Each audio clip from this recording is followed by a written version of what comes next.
So keep watching Jeopardy 24 hours a day and call this number.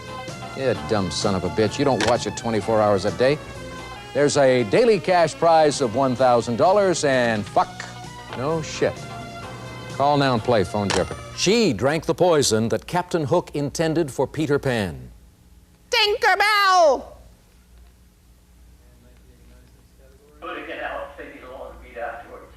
Fuck 'em.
got something you can do? Because I'll kind of dick fuck around here. And Call somebody. You'll see an American Gladiator son walk his, shit. You'll see an... All right, we're back. All right, welcome to the Plump. Free Pepsi indeed. And there's Blackie Gleason. We missed him. Anyways. Welcome back. Welcome back to the Plump. I found a very special interview for us to watch tonight. It's about a half an hour long.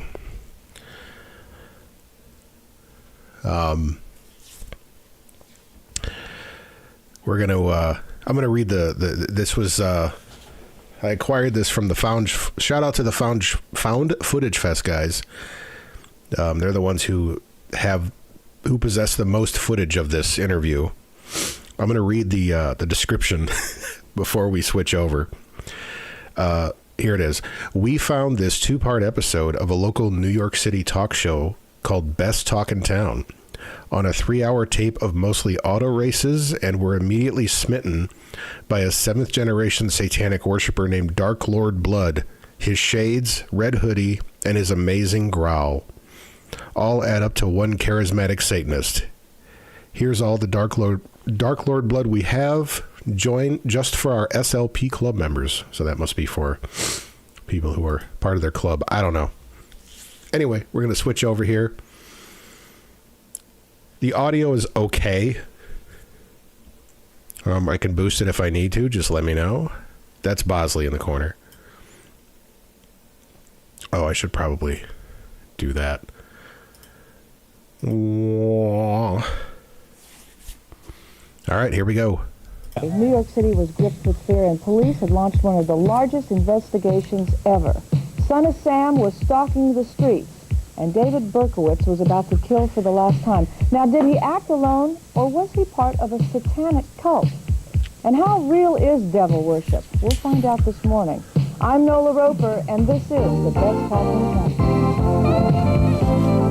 Yeah.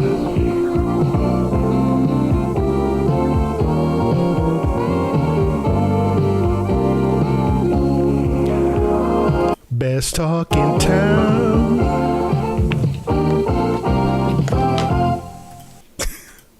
An American blah, blah, blah, appliance. that's a big... Hi, and welcome. I don't know, satanic cults today. You know, basically we think of ourselves as a God-fearing nation, but how many times do we actually think that satanic cults are really behind bizarre murders and perverse going on? Now, the subject we're going to deal with today is not only bizarre to most of us, but really pretty horrifying. So viewer discretion is urged, especially if you have little ones in the house. Now, we're going to meet a man later on. Yeah. And that's a 7th-generation Satanist. But first, there are new beliefs that perhaps the Son of Sam murders were not done by just one man. Shahab Sharifi reports about the ultimate evil. And when we come back, we're going to meet a 7th... Oh, we skipped that part. Okay. ...generation Satanist, and also speak to... It could maybe be a bit louder. Okay. ...to a woman whose children were terrorized through satanic rituals. Don't go away. I won't. Hi, I'm Nola Roper, and I'd like you to join me here for Best Talk in Town, right in the studio, where I'll introduce you to today's fieriest, funniest, and most fascinating guest. And all you have to do is call this number, 212-210-2699. You got it? Good. Come on down. It's free. We have a good time. Come on down. We got free Pepsi. Hi, and welcome back. Now, we started the show by looking at the possible links between the Son of Sam killings and Satanism. Now, we're not trying to debate Satanism, whether it's Yeah, and that outfit, those earrings and those shoulder pads. good or whether it's bad. We're trying to understand it this morning and try to warn What the fuck is going on with this backdrop? Is that like a bike? ourselves of the possible dangers. And how real is devil worship? Well, that's what my next guests will inform us. First, we have Dark Lord Blood. He's a 7th-generation Satanist. Satanic worship goes back to his great-great-great-great-grandfather, who grew Nice. up with this. Also with me are Vicki Myers Now, Vicky's 4 children were abused sexually and physically in satanic Oh, Ian's here as well. Welcome, Ian. rituals by neighbors and a babysitter. And no stranger to Best Talk, Phil Carlo. Phil has seen and researched Satanism, and it's the subject of his next book. Thank you, all 3 of you, for joining me here this morning. My first question to you, Phil, is, since you have been What? Oh, man, I wish this was like a this is not a bad copy, but these boots. involved in the research program, how widespread is Satanism? Well, I've come across it in several different countries and in many different cities all over the United States, and This man is glistening. police departments in just about every state are getting reports of activities, not only like cemeteries where they're drawing 666, but the missing children and the actual finding of bodies, this kind of thing. There are shops in almost every city that sell satanic material. Satanic? That's not Satanism. That's Santana worship. The books give you descriptions on how to do spells. I know of a shop, for instance, in New York City that sells books that actually give specific, detailed information on how to take a baby's life within a circle for magical purpose. Oh, that's useful. It's it's getting hard to find stores like that. So, they're few and far between these days. The mom and pops got run out by the big box chains of satanic stores. Black magical purposes. Now, obviously, rituals of Satanism have been around for centuries, but are we just becoming more aware? Are people getting more and more involved in this? I think what's happening actually is finally the police are accepting the fact that they're not isolated incidents, and that there are many, many groups who do practice this as a religion. They truly believe they're not doing anything wrong, and they practice it as religion. And the sacrifices and the thing of killing animals is part of what they do. Okay, Vicki, now your children, how did your children get involved in this? I lived in a neighborhood where they were practicing. Unbeknownst to me, I did not know. Unbeknownst to private investigator. Okay. And one day, about 3.5 years ago, my 3-year-old told me that he was being molested. So I asked him who knew. He said everybody knew. So I didn't know. I ran You're out of the loop there. next door, took my youngest son to a babysitter who happened to be a perpetrator, and I did not know that, so I took them off immediately. And 4 days later, there were 30 children involved. 4 people were arrested. And ultimately, there were 7 people arrested in our case. Now, what kind of rituals are performed? Dark Lord? Okay, yeah, Dark Lord, fill us in here, man, because this is all, we're only hearing one side of this. You've seen these rituals. What is it? Well, it's a ritual of they may want to give something in a sacrificial sense to a demon. I'll admit, that was not the voice I was expecting to come out of somebody named Dark Lord Blood, but, I don't want to judge. Such as to mimic the biblical sacrifice of Abraham. Why? Well, for the simple purpose of granting him their servitude. Okay, they're giving him, something to show them, that they will serve him. Why is there an appeal to Satanism? Everybody's sitting awfully close. Well, why not? So when Satanists can do anything they want, good to them is bad, evil is a virtue. And when you have that kind of situation, This guy is just getting sweatier by the minute. people do things that normally perhaps they wouldn't do, and this in a sense legitimizes it. They kind of hide behind the fact that they're not people who are practicing religion. They're actually criminals who are perpetrating sexual perversions and murders and getting away with it because they in their mind, because they're doing it under the auspices of quote-unquote a religion. Are you involved in a cult now? No, I am a solo practitioner of the occult arts, Occult arts. He's got a weird accent. It's like, I don't know what it is. And I practice, solely with myself and not using any of the Oh, I bet you do. conveniences of coven whatsoever. Like, what do you do? Well, I practice certain rituals of conjurances of demons, practice banes, altering probabilities. It's like Cleveland / Australian. I'm not sure what it is. Things along that nature. And when he speaks about altering probabilities, that's why they do their ceremonies, and that's why they make sacrifices to lend potency to the altering of those things. And they truly believe it works. Totally. And unfortunately, they believe that the most potent sacrifice is a young child because Just getting more sweaty. they are the most innocent. And they actually regularly, in a prescribed manner, with the Dark Lord sounds like the New Jersey suburban Jew. I went to Dark Lord Blood Day. The latest IPA. They didn't let me in though because my beard wasn't long enough. like they have a calendar. Do this, make human sacrifices. I know, I've seen, there's a shop, I can't say where it is, but it is in town, and they sell something called a garrote knife over the counter. And there's only one reason for this kind of knife, and that's to cut a throat. It's in a half-moon shape. It's I disagree. There are other reasons for that knife. It's held up, okay, in the middle of a pyramid.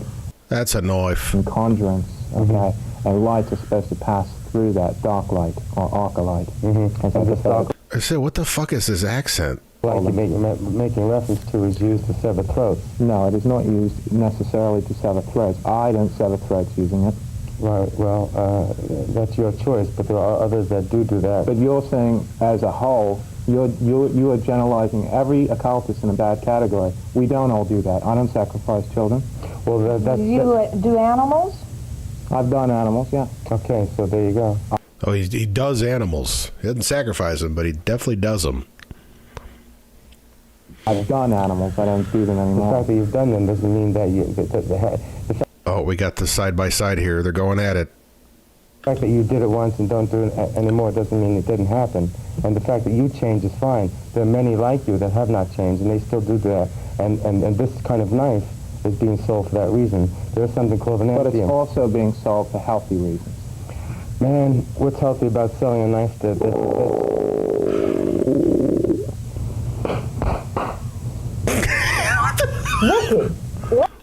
What? Wait a minute. What? No, we got to go back here. We got to go. What was that? Oh, Garrett's here. Wait, we got to go back to that. We can't just gloss over that. Man, what's healthy about selling a knife that...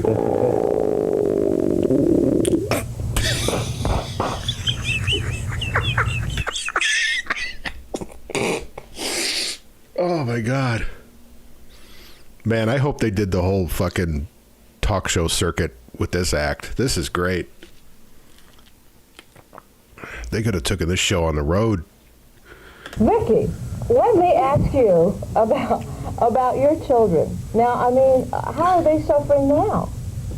They still discuss things like human sacrifice and the participation that they had within those rituals. I mean, what did you expect, Vicky? You're a ginger. You have no soul. These kids are looking for anywhere they can get one. Are in therapy and have been for 3.5 years. I have a son that no longer lives with me. I don't know. It was like maybe he was in a trance and he tried to snap him out. I have no idea. That's the best part of it. Because he's become abusive. And these are small children. She's like, it almost looks like she's trying not to fucking laugh right now. No, they still have their own, it's a form of brainwashing that's been used with them. So they're still Can they practicing. recover? Hopefully. I mean, It was just, yeah, the whole like, it's like there's something we're not knowing, like we're being left out of something. Like that's how you respond. now what are some of the things, like if our children are involved, what are some of the things that we can watch for or look for? Guys like him, watch out for them. I mean, if kids... Or watch out for uninformed people writing books. What are some of the changes we can look for in a child? You can look for a change in attitude, okay, arrogance, most likely, okay. Also, there will be a supreme knowledge, okay. They'll be much more knowledgeable of things dealing. Well, I want to watch it again too, but I don't know if we're going to have any more, if like that was just the beginning. I watched like the first 30 seconds of this and I was like, it's only a half an hour. If it's boring, it's boring. But so far it's been pretty good. In a philosophical sense than they normally would be. They become very shy, very withdrawn. They become abusive within And they become themselves. abusive to other children because they've been taught a precedent. So they don't become the things that he's They have a describing. The man is glistening with the Holy Spirit. Describing a death, teenager. blood, She said children. nightmares, and those small children have a preoccupation with these things. They talk about bodies being cremated and, you know, what happened to this person when they died. I mean, this whole get-up, this is a killer, like, 80s hip-hop look, right? That's about it. But it's the 90s, I think. I don't know what this is. I don't know what year. What year is this from? I don't even know. Did somebody eat them? You know, these are the kind of things that these kind of children ask. And children are actually saying that they're seeing bodies being burned. Children are the ones that are saying it. Unfortunately, the police... Yeah, I'm guessing like late 80s, early 90s. But he's got a very early 80s hip-hop look going. Don't take children's testimony serious in this respect, but very, very frequently they have details about human anatomy, for instance, that they just couldn't know. Like if he swapped out those dumb fucking boots for some Adidas, yeah. I know of one instance in which a child described worms coming out of the stomach after it was cut open, and what they were making reference to were the intestines. Well, how did these kids see this? I mean, is it Oh dear. telepathically or No. They have a 9-foot circle. It's a double circle around a 5-pointed star, and they work within that. And they Is this right? Between 5 and 8 points, not but that. Well, in any event, and they do that. They do what they do within that circle, trying to lend potency and credibility to their spell, as it were. And if they wanted to break an egg, scramble it, and cook and eat it, I wouldn't have any objection. But the thing that they're doing within that circle is very brutal and. Okay, Wait, what do we let got? me interrupt you for a second. We've got to break. Oh, what's Dark Lord Blood doing now? Here's the AI response. Dark Lord Blood, a.k.a. Craig, I believe that for some reason, known for his appearance during the satanic panic of the 80s, is now available to rent for special occasions, offering recorded video messages with special effects, razor-sharp wit, and growling as a service from Found Footage Festival. Are you kidding me? I want to rent a demon. Can we rent a demon for the plump? And he's got a blog that he hasn't updated since 2017. Oh, no. He has... I don't know. Yeah, I have to look into that. Oh, wait. Dark Lord Blood Bandcamp? I wonder if that's the same guy. I don't know.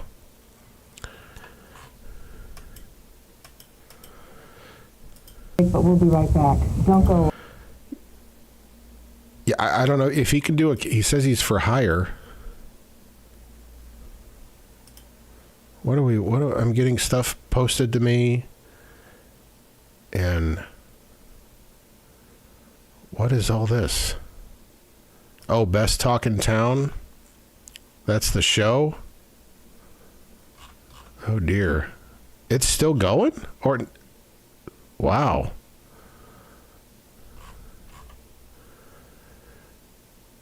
I'm just reading all these, sorry. Anyway.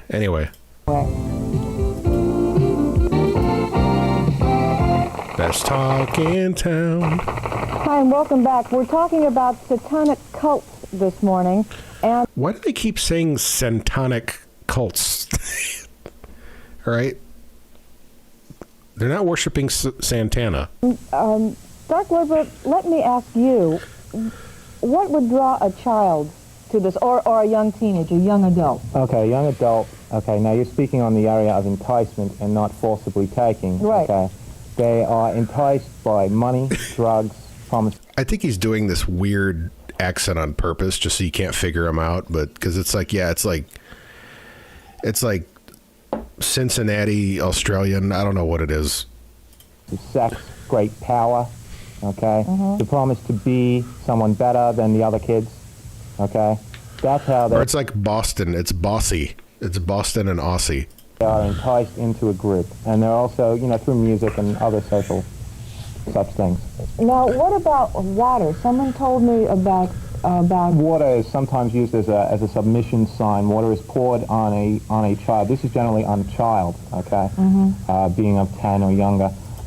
I like water. It's generally poured on a child as a sign of submission. Okay? Yes, and the water he's making reference to is urine, that they urinated on, and that's what they do. It's a form of degradation. Look, all I'm saying is Dark Lord Bloga, blah. Craig, he looks pretty relaxed. This guy is just getting sweatier by the moment. Somebody's hiding something, and I don't think it's Craig. To make the child as basic that they could possibly be. Anything that is sacrilegious to them, in a sense, is religious and a good thing. And this is the water that they use. What they've done with the small children It's the golden showers. in these groups is taken everything that's normal Oh, shut up, Vicky. and good to a child and just reversed that and made it evil and dirty. And make the things that Oh, that's kinky. are dirty and evil good. Yeah. And it's that kind of programming Hail Santana. which starts them on the road to actually He talks like Gregory Peck. That'd be, at this point. becoming a practicing Satanist. For a child to be exposed to those things at that age has a very, very detrimental effect. I mean, this guy is sitting here as a grown man and he's growling, you know, and he's saying that he's not part of what he was once. Keep up the screen sluts, guys. Oh, wait. We got some conflict here. Maybe get some more growling. Describing is neoclassical. But and he's growling, you know. So I mean, people who growl kind of. I think one should be concerned about people that growl. But I just want you to know your growling doesn't frighten me at all. Oh, that's good. I'm glad I wasn't attempting to. But now you grew up with this. I mean, we're talking you. I was an abused child myself, okay, and grew up in an occult fashion. What you're describing, okay, is neoclassical paganism, okay? That is that's right. Postmodern Satanism. a perversion of true occultism. It is not the real thing. Pagan is the word from the word pagani, which means people of the country, and the people of the country are worshippers of not necessarily evil entities. Okay, what we're talking about now are people who are Satanists and worship evil entities, and it's this worship of evil entities that the innocent are brought into, the ones like the children, the ones like the runaways, but I'm trying to say that all the people like that were her neighbors. The people were her. Elementary school, there was a girl who would pretend to be a raptor and growl at everyone. I think we could use her right now.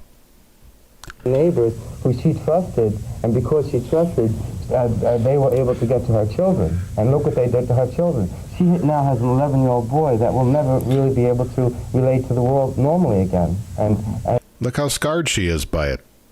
For that reason. I'm not defending Will he become a Satanist, do you think? I don't know. I think he has a 50-50 chance. It'll be his choice. And that actuality is part of the tragedy.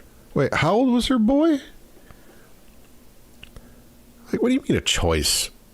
This thing. It's not just a matter of some people doing something that they believe in. They cause, by virtue of what they're doing, victims who then beget other victims. Okay, now I think this show on Satanism, we're going to have to close right now, but we will continue this show tomorrow. Because there's just too many questions I need to ask, and I know you want to ask. Now, if you or someone you know is involved, or you believe they are in a satanic cult, and you think they need help, you can always call the Task Force on Missionaries and Cults. Oh, no. The number is area code 212-983-4800 and ask for Dr. Philip Abramowitz. I knew it. All right, hold on. As soon as I see a number, it's going to be, call it. All right, hold on.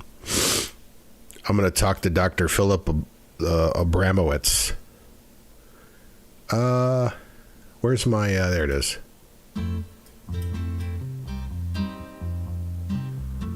All right.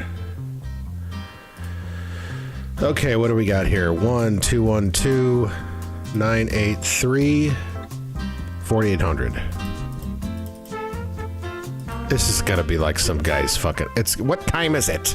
That's what it's going to be.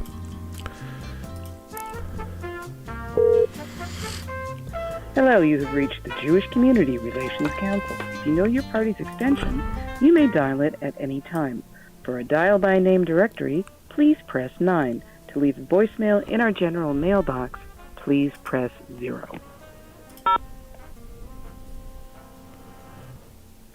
Record your message and press pound. or press star to contact the operator.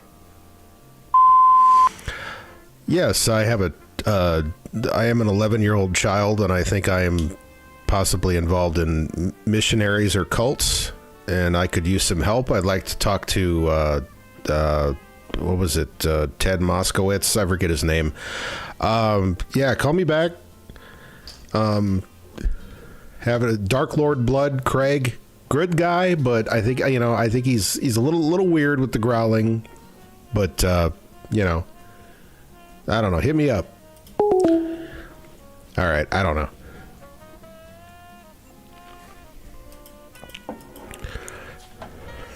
Yeah, Detective Sipowicz. I don't even know.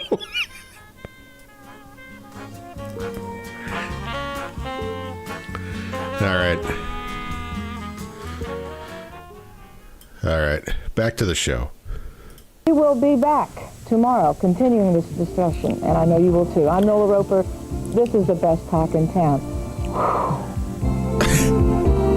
With God, they worship That's the same outfit, Nola. the devil. And what we're It's not the next day. going to talk about this morning is satanic cults and their right. Yeah, I don't know what to expect when they call. I mean, at least we got a voice number. They're going to call that number. I guarantee you they're going to call that number back. If they leave a voicemail, I'm going to know, and I'm going to play it. In your own backyard. We'll meet a woman whose children were abused by Satanists, and we'll meet a man who worships the devil. I'm Nola Roper, and this is definitely the best talk in town.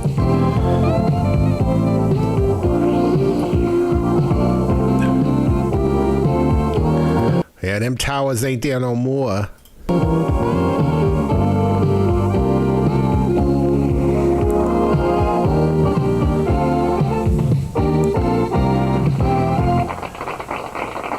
Welcome. We're going to continue. Yeah, we could just communicate via voicemail. That would be awesome. I'm always going to call them on Saturday nights when they're not available. Continue our discussion that we started yesterday on satanic cults and ritual cults, Satanism, and it's very disturbing. If there are young children in the house, you might want to give them a cookie and send them out yard. Viewer discretion is definitely urged here. Oh, buddy, you're going to have to go. You're going to have to leave. I'm sorry. Have a cookie. Go to bed. First guest is Vicki Myers, and Vicki's 4 children, all 4 were sexually and physically abused in satanic rituals by neighbors and the baby. And Vicki is just aggressively ginger.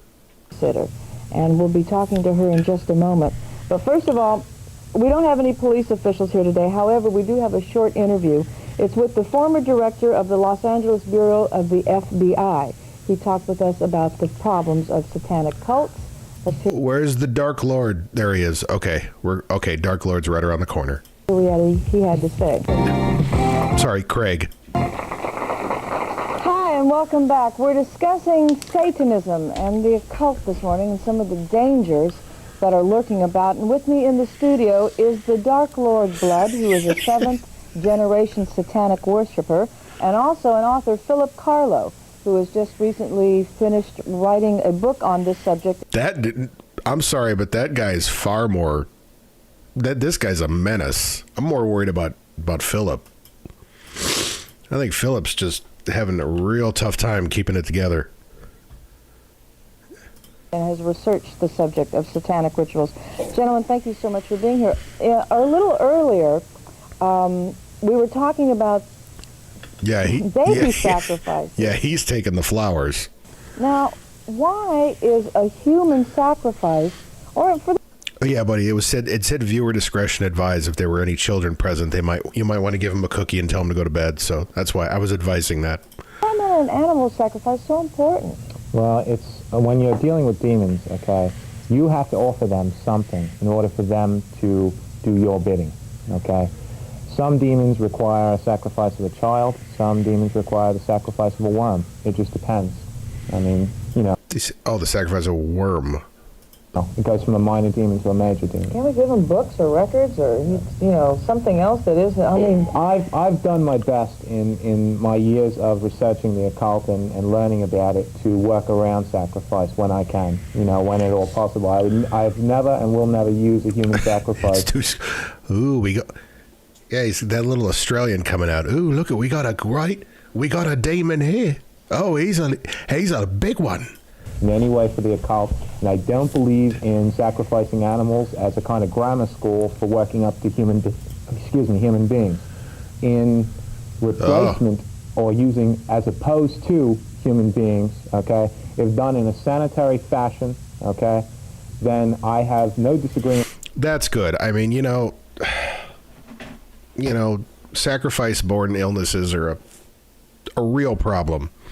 So it's always good to know. With them because I'd rather see an animal die than a human being. But part of the problem with what that philosophy is, why does anything have to be killed in order to meet an end that is self-serving? To kill an animal for food and sustenance is one thing, but to kill an animal for quote-unquote magical purposes... I mean, he's just... Look at those eyes. Is what I think is wrong, and it's just a thin line between not to say that he does it, but people who prescribe to that. Well, then there's the argument too that so many religions, be it Satanism or even Christianity, in biblical times were up to sacrificing goats and things. Yes, but of course this is 1987. This is 1987, and part of the problem of what we're talking about now is it's very, very, very underground. A situation like I know. I want to see another. Okay, this goes all the way to the end. I want to see another confrontation here. David Berkowitz, he may have been a Satanist, but truly, Satanists and people that do that are very secretive. They never leave bodies around. They go to great lengths to hide the bodies. They have access to crematorium. Oh, look at those boots. He's got them like tied up. These are like Renaissance fair boots. Ugh. I've heard of instances where they actually have portable crematoriums to get rid of the bodies. Honestly, that's pretty convenient. If there is no body, as such, there's no crime. And they know that, and they do it very, very well. They're extremely efficient at getting rid of the evidence. Now, some of these cults that are using human sacrifices, I mean, the only way you can use a sacrifice is if you lure them in, you kidnap them, or it's a dead body, right? There's something called a baby, an altar baby. Women who get pregnant and then the day that they give birth, they do it within the circle, and they take the body, the baby, right out of the womb, and they kill it right on the instant, right at the moment. He's agreeing. He's like, yeah, that's what we do. I mean, I don't understand the problem here. Baby is born. They believe that sacrifice has the most potency towards what they want, and that's part of the problem. Also, the willing sacrifice is also considered of a high potency. A person who willingly sacrifices themselves for the purpose of being a gift to their demigod, demon, deity, whatever. And the thing with a child is they have no, they really can't protest. They're completely innocent, particularly ones that are innocent. See, now they're just basically like reassuring each other. There's no conflict here. I need some conflict. And so that's consistent with what he just said. I have here, for instance, let me just...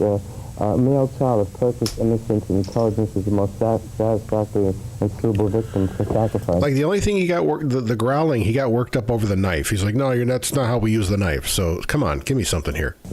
And this is from a book that's being sold in bookstores. And there are a lot of people who, for whatever reasons, have these inclinations. And when things like this are available, it only lends towards it making it worse. For instance. What do they gain from this? What does a Satanist gain from power, finance, social power, finance. Right, get yourself a nice Sheila. Position. Many of you Satanists are Fortune 500 company members. That's the truth. Upstanding, respectable members of your community. Part of the problem is, I believe that these people just use what they're doing as an excuse for essentially a cracking Sheila. What amounts to sexual perversion and debauchery, and they qualify it by calling it a religion, and that's absolutely what I'm against. I'm for the religious practice, okay, thereof per se, worshiping evil, Satan, deities, but not for the the uses. Okay, let's go to our audience. What's your name and what's your question? My name is Lahab. I'm from the nation of Israel. Oh, man, it's now the black Israelites are involved. Okay. It's never a dull moment when the black Israelites are involved.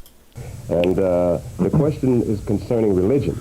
I have a statement I'd like to make concerning religion. Okay, if it'll be very brief. It'll be very brief. This is God's word for people who claim to be religious and use these occults. Okay, go ahead. Okay? There shall not be found among you anyone that maketh his son or his daughter pass through the fire, or that uses divinations, or that observeth times, or enchanters, or a witch, or a charmer, or consulter with familiar spirits, or a wizard, or a necromancer. For all these that do necromancer. These things are abomination unto the Lord. Okay, and right here I have a book called Necromonicon, and this book is actually... Oh, he's got the Necronomicon. A detailed account of how to work with dead bodies. Eat them. I've seen rituals involving people eat dead bodies? Absolutely. Have you really? Mm-hmm. They do that. This is what these people do. They dissect the person and just eat the parts of the person. Whoa, where do they get these bodies? Anyway, they get them from morgues, funeral homes, unclaimed bodies. They buy them from poor people in upstate New York. Right. And there are people who work within the system who sell the bodies. For instance, if an unclaimed body comes into a morgue... By the way, this backdrop is just... What is this? This is dog shit. We got like a bike and like a column and just... it's all spray-painted shitty gold. Whoever did this was huffing gold paint. And no one claims it, and somebody comes along and says, I'll give you $500 for that body, it just goes, and that does happen. I've heard that from police. Generally, they look for bodies that died a violent death, though, because they're supposedly the more evil spirit or whatever, the more accomplished spirit. But with regard to what he just read, essentially... You're blowing Nola's mind here, man. She can't handle this shit. She's freaking out. She's like, I believe what he was saying is do anything you want as long as you don't prescribe to the thing of hurting and taking lives and the different entities you mentioned. But these people do that, and not only they do it, it's so... By the way, that was like the most laid-back black Israelite I've ever seen. Those guys are never laid back. It's so important for the listeners and for everyone to understand that they're extremely secretive. Like, I want to find some black Israelite videos now. Extremely competent, and it's that secrecy and competency that must be exposed. Oh, Judy Gold, that's Buddy's favorite female comedian. Buddy loves her. Not only by people like him, myself, because I'm writing a book about it. I wrote a book about this poor woman whose children suffered that way. People must be made aware of the fact that this is happening. Hopefully, that'll exert some pressure on the police departments and legislators, and they'll start educating the police in order to teach them how to recognize. Okay, we're starting to run out of time, and I've got another question for audience. Now, I didn't even know there was a studio audience. before you start reading from the Bible, we're not here to debate Satanism. I just want a question. Okay? So go ahead. Okay, my name is Robert Thompson. I'm from the House of Israel. The reason why you're into this... Oh, we got another one. And you understand the things that you're doing because the scripture speaks of that. I'm reading one verse. Ye are of your fathers, the devil, and the lusts of your fathers will ye do. He was a murderer from the beginning, and abode not in the truth. That's why he's taking a part of the part he's supposed to play in the world. Well, just as we believe in God, he believes... Tracy Gold. Speaking of that, you know what? I just remembered. We got a Circus of the Stars episode we could watch as well.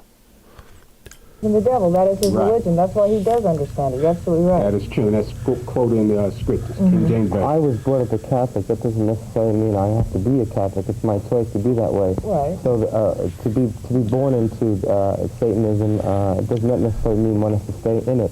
There comes a point where you have to make a choice between good or bad. I made a choice, and I stuck to it. Have you ever seen the devil?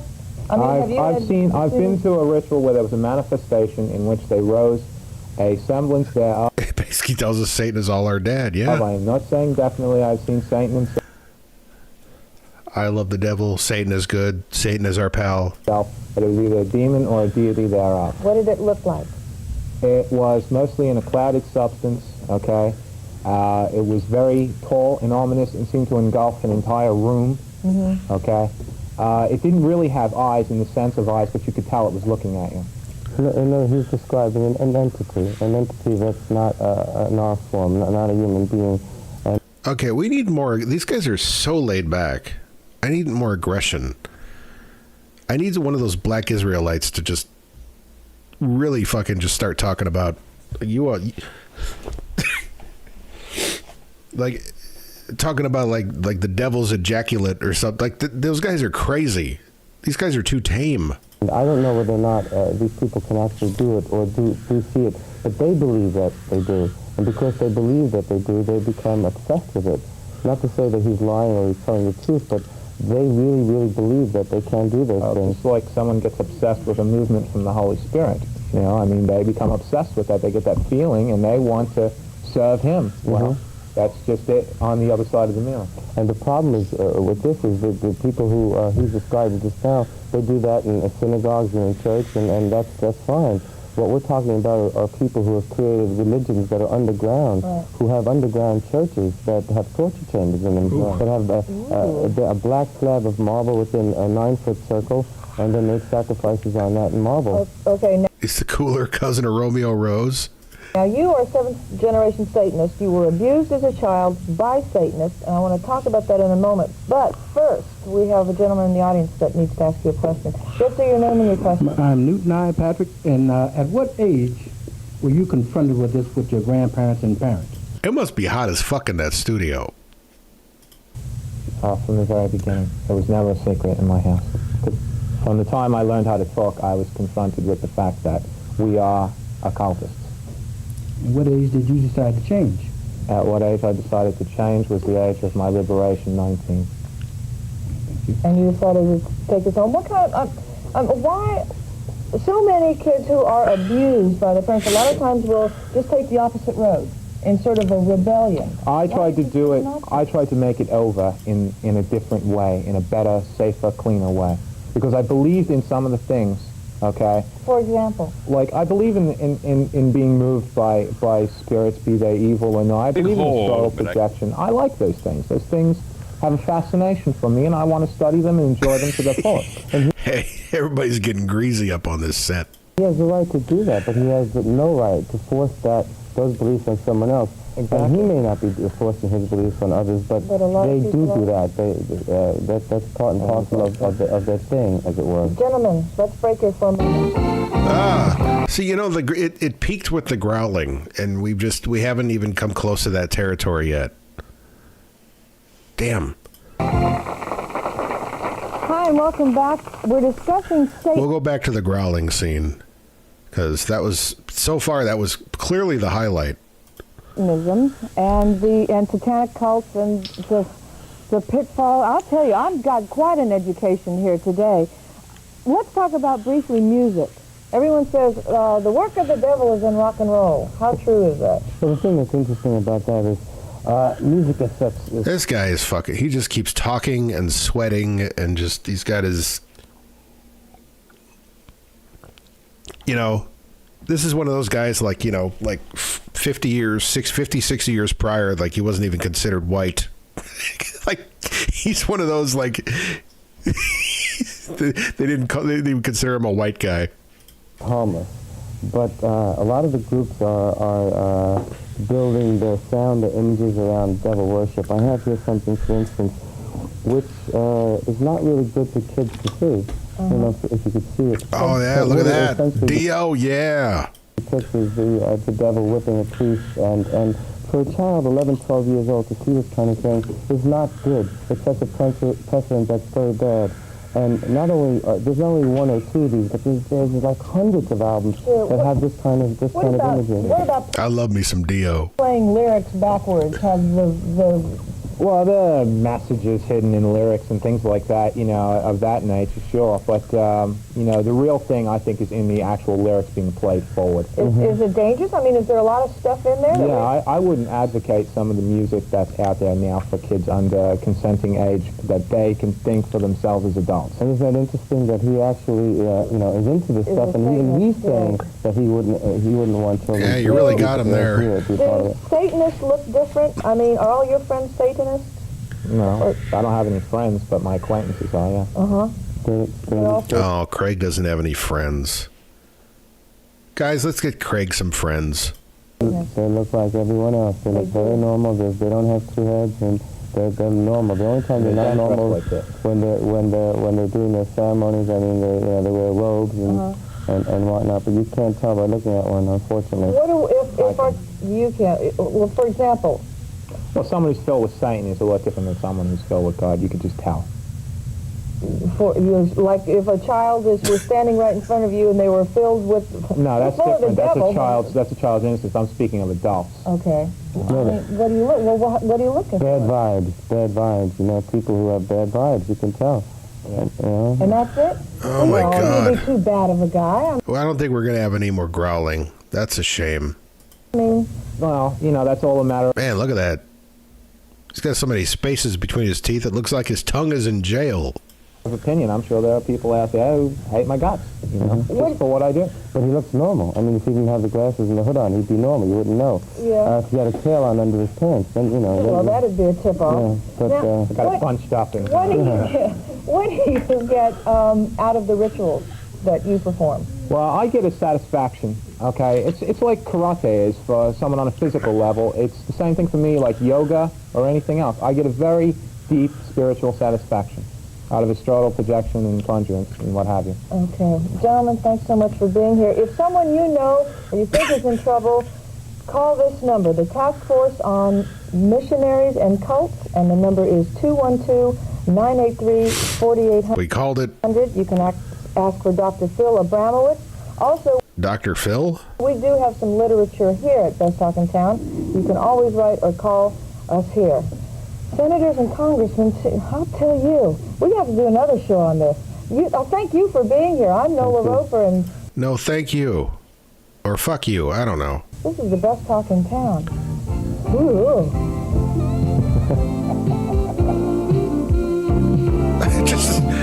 Just a nice handshake there. Yeah, hey, how you doing, pal?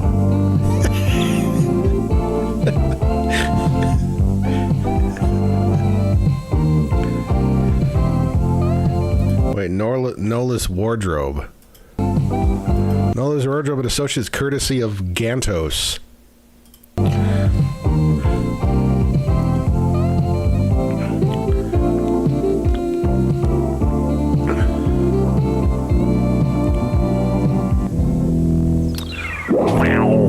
Oh, we almost current affair. All right, I'm going to take a quick...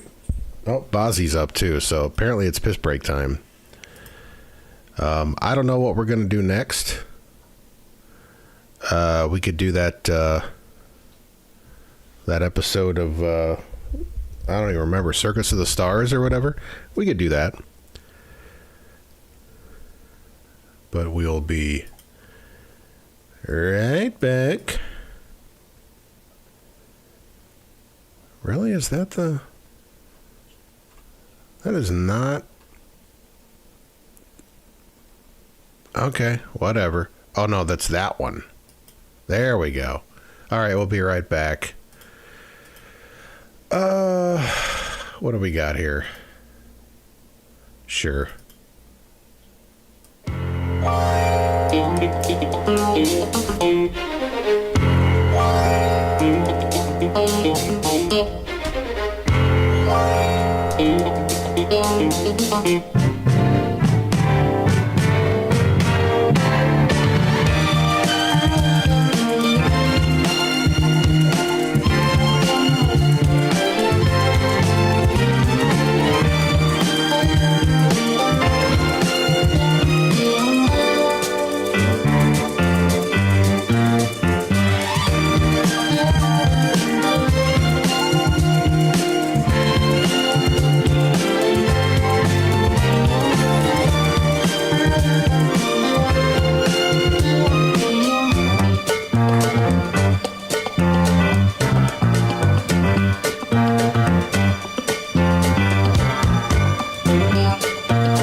I can't do anything about it. You'll have to put some sound effects in there or some fucking pig whistles or something. I don't know. You know what I mean?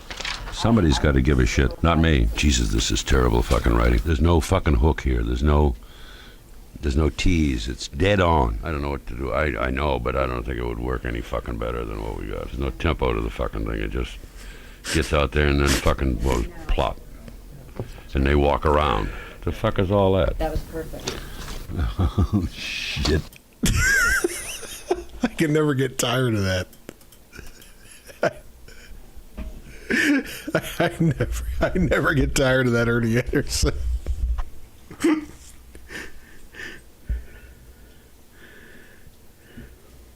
That man can say fuck like no one else, man.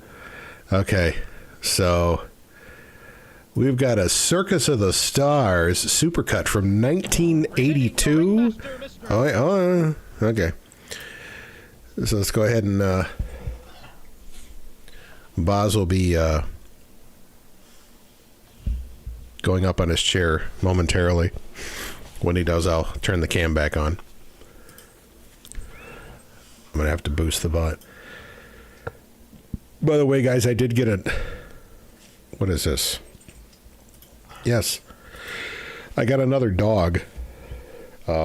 He's not in the room with me. His name is Monty.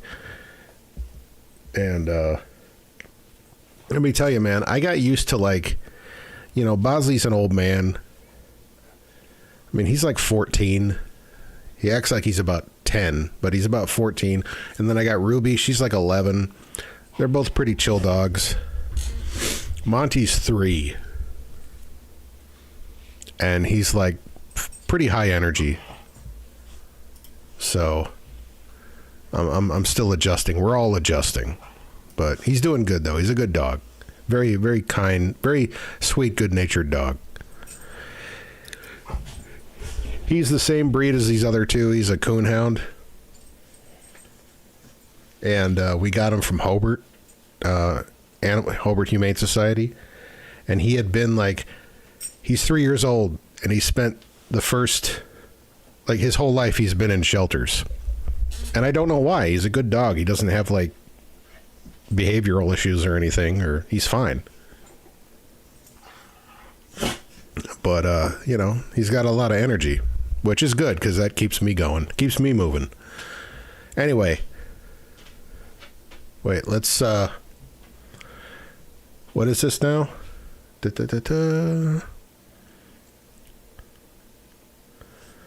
Hold on here. Hold on for just a second. Ruby's over here making noise. Hold on. This is, okay, this is like 2 decades of Circus of the Stars. Okay. Here we go. Let's just do it. We just had a new dog walk to the door and randomly start living with us. Yeah, that's that's how it happens sometimes.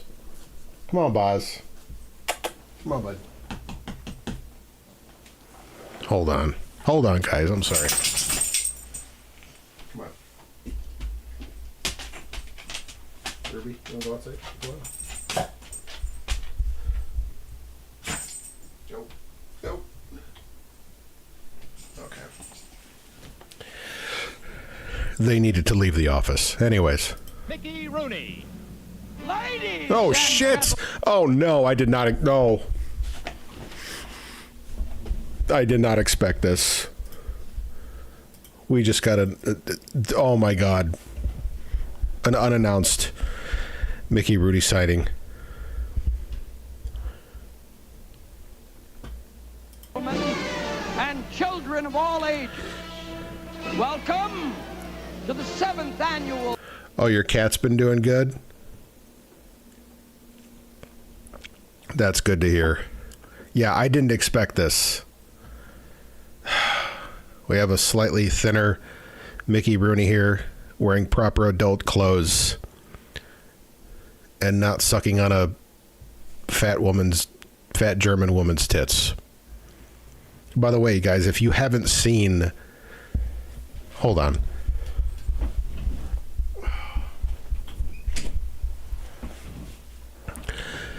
Ugh. Are you done, Boz? By the way, if you haven't seen that yet, yeah, if you haven't seen the La Vida Lactea episode. Holy shit. It was like a fucking fever dream. Circus of the Star. With performances by the lovely young actress Leslie Aletta, the very popular Oh, God. comedian Mr. Marty Allen, star of The Young and Restless Miss Jamie Lynn Bauer. Oh, my. Hello, Jamie Lynn Bauer. Yeah, remember this? They used to get celebrities to do circus acts. Like, this is crazy. They'd never do this shit now. I'm going to turn this up a bit. This is really quiet. Beautiful film and television star Miss Barbie Benton. I remember her. The talented film actress Miss Linda Blair. Oh, man, she was looking for any work she could get by 82. From Dukes of Hazzard, Miss Lindsay I think she was like Rick James's sex slave by this point. Bloom. Co-star of the film Concrete Jungle, Miss Tracy.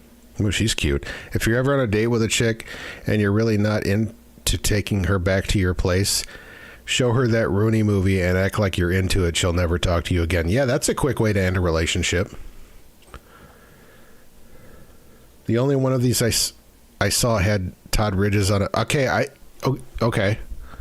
Bregman. Starring in the TV hit Different Strokes.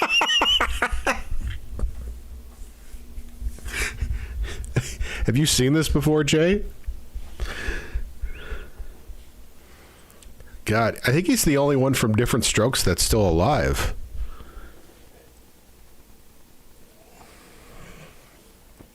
Right? And what's funny is Todd Bridges was the first one from Different Strokes that started fucking up, right? He was the first one that had all kinds of drug issues. You figured he'd have been the first to go. And as far as I know, he's the only one still left. Right? Gary Coleman's dead. Dana Plato's gone. Conrad Bain is obviously gone. Mrs. Garrett's gone. Pearl. Right? Maybe Dudley's still alive. I don't know. Gordon Jump. He's gone after he molested Dudley. He got caught robbing a liquor store. That was Dana Plato. Didn't she rob a liquor store or a video store or something? I don't know. Maybe Todd Bridges did too. You know what we ought to watch? I'm going to see if I can... Oh, Danny Cooksey's still alive. Okay, yeah, you got technically... Yeah, because Dixie Carter, she's gone. I have a strange fetish with all the ladies from Designing Women, so I don't know. I don't know what that is. But, yeah, thanks, Gordon Jump, yeah. What the hell was I going to talk about? Oh, yeah. I wonder if we could... I'm sure we could find all the footage of that video game that Dana Plato was in called Night Trap. We could find that shit. Anyways, back to here. Mr. Todd Bridges. From Archie Bunker's Place, the delightful Danielle Brisbois. Nobody gives a shit. Oh, Ginger. From the Brett Maverick series, Miss Darlene Carr. Brett Maverick. Oh, Dee Dee Khan. Co-starring in the comedy hit Benson, Miss Dee Dee Khan. Star of the greatest American hero, Oh, it's, what's his face? Robert Culp. Mr. Robert Coe. The adorable co-star of Benson, Miss Missy Gold. Missy Gold. There we go. Part of the Gold dynasty. Who's this dipshit? From Chips, the handsome star, Mr. Brody Greer. Who? Oh, I remember her. She was like ditzy blonde number 37. From the new hit Madam's Place, Miss Judy Landers. Co-starring in The Days of Our Lives, Miss Gloria Loring. Okay. The star of TV's 9 to 5, Miss Jean Marsh. Starring... Oh, Roddy. Yeah, Near Impossible to play. That game is terrible. It's probably one of the few games, though, that worked in the FMV element into it somewhat. Like, it was a good idea, but the execution was bad. In the Tales of the Gold Monkey, Mr. Roddy McDowell. Laverne and Shirley's own Mr. Eddie Mecca. Hey, it's the Ragu. The beautiful Broadway star of 9, Miss Anita Morris. Ugh. Producer-director of the film Last Plane Out, Mr. David Nelson. Sure. Oh, there's Bob Newhart not wanting to be here. Star of the new Newhart Show, Mr. Bob Newhart. Another co-star of Benson, Mr. Ethan Phillips. Who also was Neelix in Star Trek Voyager. From 8 is Enough and Code Red, Mr. Adam Rich. That kid. That kid always looked like he was about a quarter of the way into a werewolf transformation. Star of the new TV series Silver Oh, Schroeder. Look at that. Turn on the smile there, Schroeder. Spoons, Mr. Ricky Schroeder. From Bosom Buddies. Oh, didn't he just pass away? Rest in peace, Peter Scolari. If he didn't pass away, I'm sorry. Mr. Peter Scolari, the star of the upcoming film Sahara, Miss Brooke. Oh, man. The poster child for being sexually objectified at way too young of an age, Mrs. Brooke Shields. Shields. From the award-winning Hill Street Blues, Miss Betty Thomas. Oh, I saw her tits on used cars. She was one of the... Film Sahara, Miss Brooke Shields. From the... Yeah, Betty Thomas was one of the strippers on the movie Used Cars. The scene where they were doing the commercial where all the strippers were dancing on top of the cars. She was one of them ladies. And she had some nice ones. The award-winning Hill Street Blues, Miss Betty Thomas. And aerial trainer, Mr. Bob Yerk. And now my co-ring masters, may I present the exciting young star who came out of... Oh, buddy just sent us... Oh, no. I can't. I can't. Wait. I can't.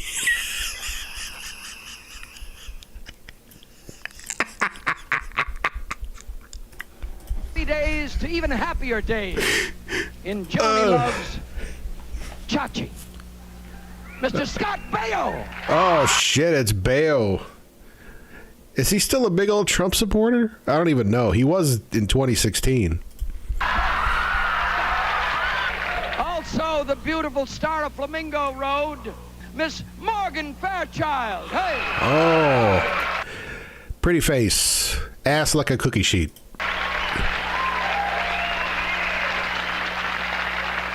That vile virtuoso of villainy, Mr. Vincent Price. Vincent. Who? Be sure to promote my egg coloring kit. Presenting now at this time that dynamic superstar of absolutely everything, television, nightclubs, movies, the sensational Miss Debbie Reynolds. Debbie. Oh, he boned her.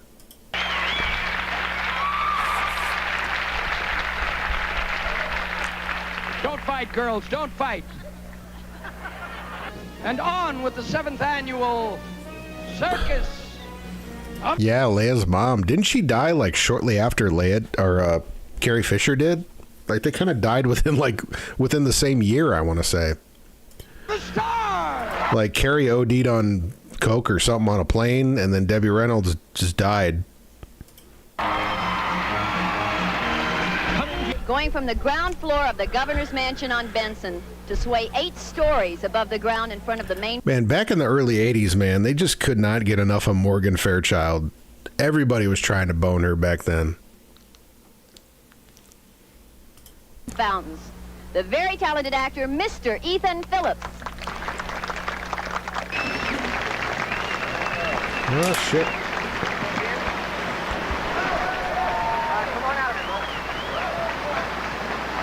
Next, a virtually impossible stunt for an amateur.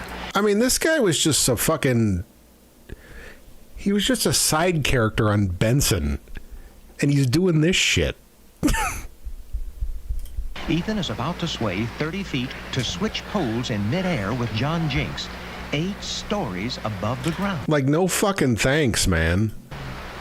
Ready? Put out. Yes. Go.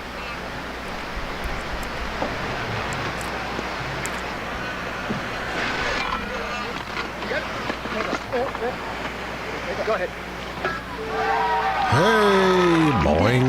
A perfect example of acrobatic ability, splendid courage, and a very strong stomach.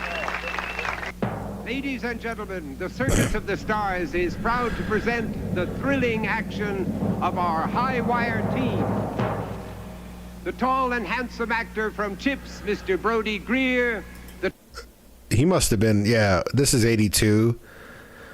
So, yeah, Chips was on its way out, right? They peaked with Donnie Most playing Moloch.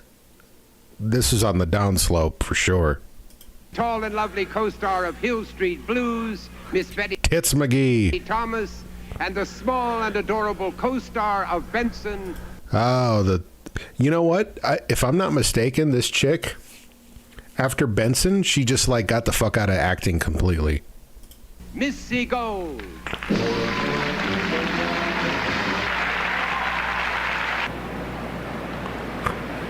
Yeah, fuck that. I'm sorry.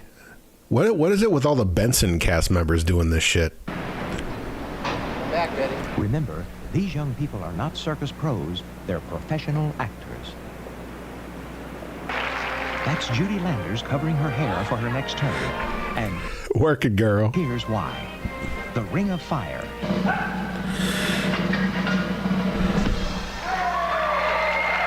Ladies and gentlemen, Miss Linda Blair. She's going to demonically possess all of these tigers. Linda is surrounded in that cage by natural jungle enemies.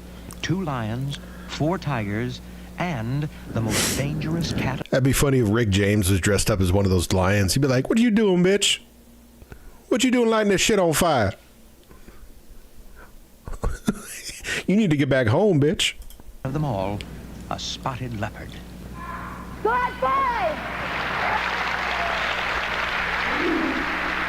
This tiger only looks tame, but actually he made headlines recently when he mauled a spectator. Mr. Eddie Mecca. Oh, nice. Good luck, Eddie. I'm going to be watching over here. Ladies and gentlemen, may we caution you that what Robert Culp said about his act goes for every act in the... Again, he was the what's his name, Carmine on Laverne and Shirley, and now he's being dumped into a pool, into a cage while handcuffed. Circus of the Stars. Never attempt any of these stunts at home. Remember, all of our stars have been thoroughly trained by professionals.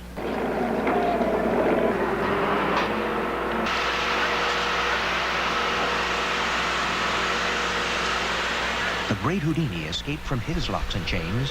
Can the big Ragu do the same? 4 breathtaking beauties in skin. I guess we'll never know. Oh, fucking Mickey's getting horny.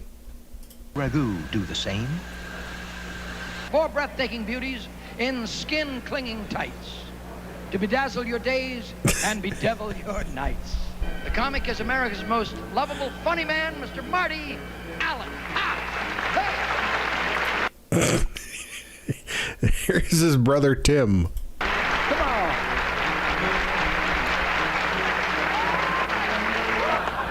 We got to learn our commands.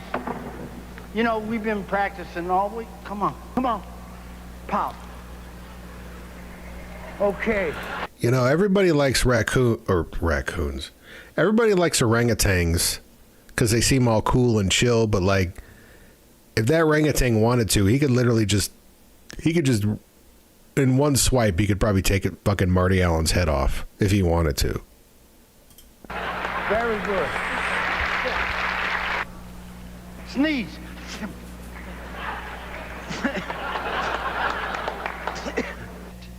Only the circus music will be left ringing in our ears as a wonderful memory of tonight. All right, 1988. So this is a compilation, clearly. While they were still doing this shit in 88. Presenting the 13th Annual Circus of the Stars with big top performances by the very popular young comedian. Oh no, Louis. I hope they didn't have him swinging from anything. Louis Anderson. The delightful co-star of Perfect Strangers, Rebecca Arthur. Oh, Ditzy Blonde number 2. From the TV hit A Different World, comedy actor... What the fuck? Wasn't that like Dwayne Wayne's little fucking minion? Errol Bell. Flying tonight, co-star of Out of This World, Steve Burton. Sure. Comedian and TV host of Relatively Speaking, John Biner. That's a name everybody knows. I actually know that name, but really? John Biner. From The Young and the Restless, handsome leading man Don Diamont. That he is a handsome man. that energetic young actor from Knots Landing, Brian Green.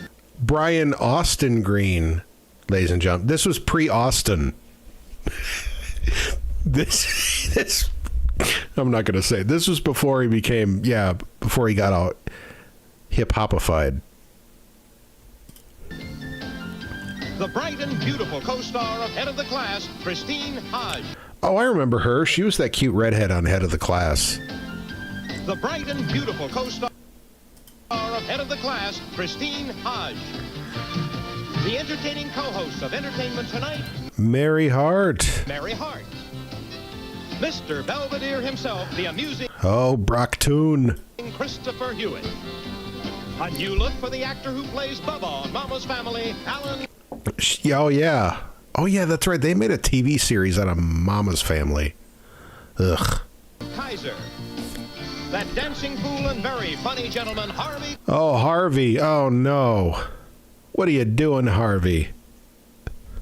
Corman. The pretty young co-star of Just the Ten of Us, Heather Langenkamp. Hey, there we go.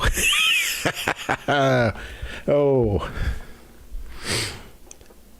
Every young man my age, you find out real quick if you were straight. Starring in the comedy series Duet, Matthew Lawrence. That guy. Wasn't he the gay dude in St. Elmo's Fire? Beautiful stage actress starring in the new film Baby Love, Anita Morris. Wasn't she in the last one? With the same delightful humor he brings to Newhart, Oh, no, it's he's a 502 shoe stinger. Tom Poston. From the mega hit series Dallas, the mega beauty, Deborah No, I wouldn't. I don't know if I'd go so far as say mega. Renard. Former Every man in St. Elmo's Fire was gay. You're right. I'm sorry. Yeah. Oh, is it? Let me guess. Who is this? I'm going to say Sandy Duncan. big winner, now musical stage star Kathy. Oh, Kathy Rigby McCoy. Oh, she got married to Dr. McCoy. She got married to Bones. That's where he got the nickname from. Rigby McCoy, the beautiful English actress who now co-stars Oh, Emma Samms. She was a hottie back in the day. on Dynasty, Emma Samms. Sports great and the star of TV's first. I'm gonna stab a bitch. 10, O.J. Simpson. A familiar face to Dynasty viewers, handsome Gordon Of course. Thompson.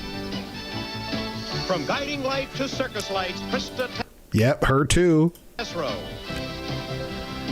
The multi-talented singer-actress Dallas co-star Yeah, her too, that chick. Deborah Tronelli. Was Dallas still on in 88? Wow. One of the brightest stars. Oh, there we go. Our hero. Oh, Sheila. Marsha Warfield. The lady that Buddy got into an internet argument with. He got into a Facebook argument with Marsha Warfield. Of Night Court, Marsha Warfield. And making their spectacular. Give me a break. No, she's from Night Court. That's Roz. You're thinking of Nell Carter. Unless you were being ironic. Big top entrance, your ringmasters, Miss B. Arthur and Mr. Martin Mull. Oh, wow. So let's begin the 13th annual Circus of the Stars. The talented actor who co-stars as the... Well, see, this was 88, so she's like peak Golden Girls right here, B. Yeah. very funny Ron Johnson on A Different World, Mr. Darrell Bell.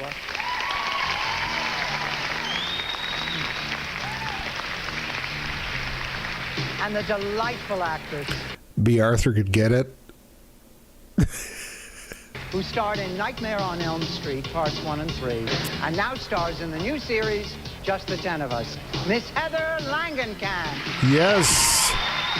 Oh, my. Oh, that'll make you straight.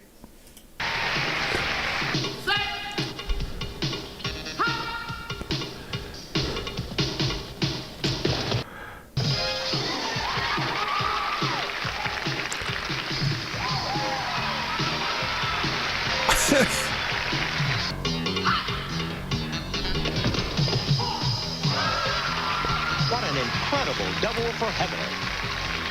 The circus world seems to thrive on... Yeah, the 88, that's that era, man, right? Where you're having those funny feeling downstairs, you know? If you're in your mid to late 40s, you know, in 1988, you were starting to get those funny feelings downstairs. danger as the And Heather Langenkamp was not helping.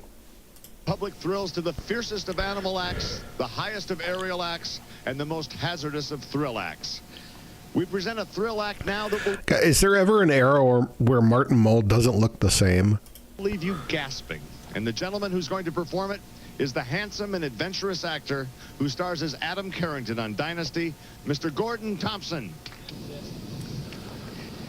Oh, shit.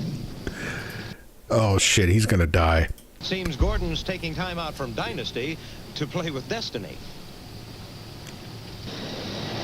They're going to kill him.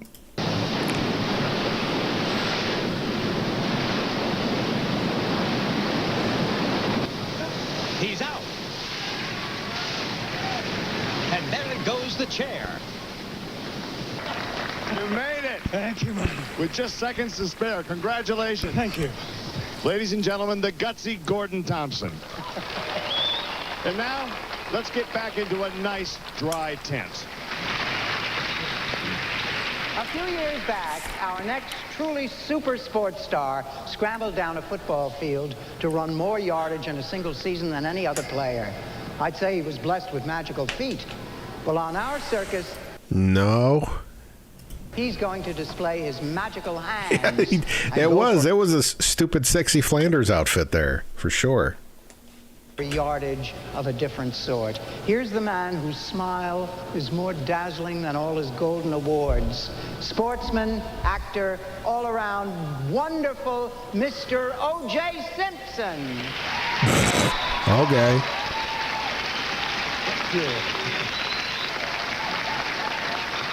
Here's a white scarf. I need a blue scarf for the... Oh, here we go right here. I got a blue scarf. So I'm going to Is a white bitch. tie the white scarf and the blue scarf.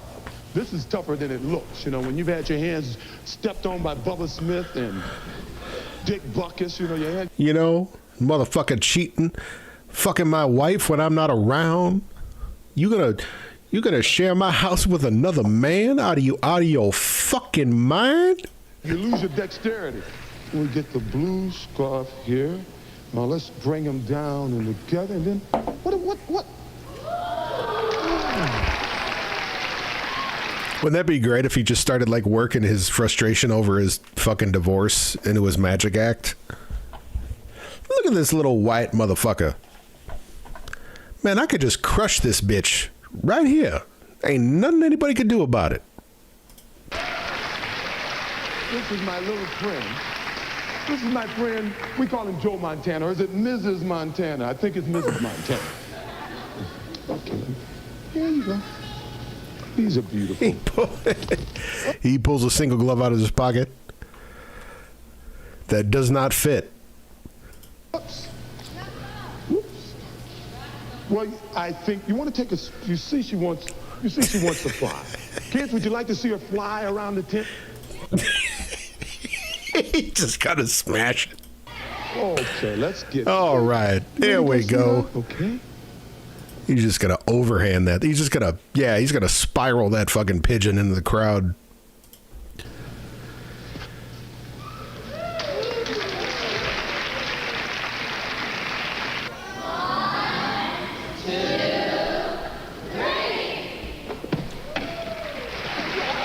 Oh. Terrific. Ladies and gentlemen, another winning performance from Mr. O.J. Simpson. If ever a youngster dreamt that by eating boxes of animal crackers he would become a famous animal trainer, well, it was our next comedy star. Now, tons of crackers later, he's quite grown. More so, in fact, than Yeah, there's definitely tons of crackers later on this fucking show. most of us. In ring number 2, ladies and gentlemen, the doggedly determined Mr. Louis Anderson.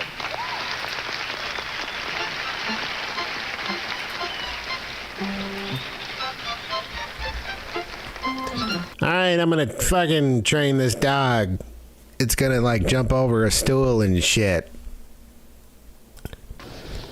I've been working with this dog now for, how long has it been? Come on. Hey, look at that.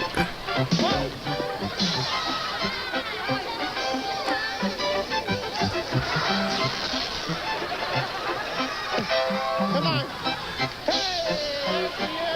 And here he is, that special... You know, rest in peace, Louis. Like, honestly, Louis was a pretty funny dude. If you watch some of his stand-up, like, it was good. Like, he was legit funny. You know? Respect to Louis. Star. You know him as Bubba on Mama's Family, but he is definitely no mama's boy. Ladies and gentlemen, Mr. Alan Kaiser. And now, I don't care if this guy lives or dies.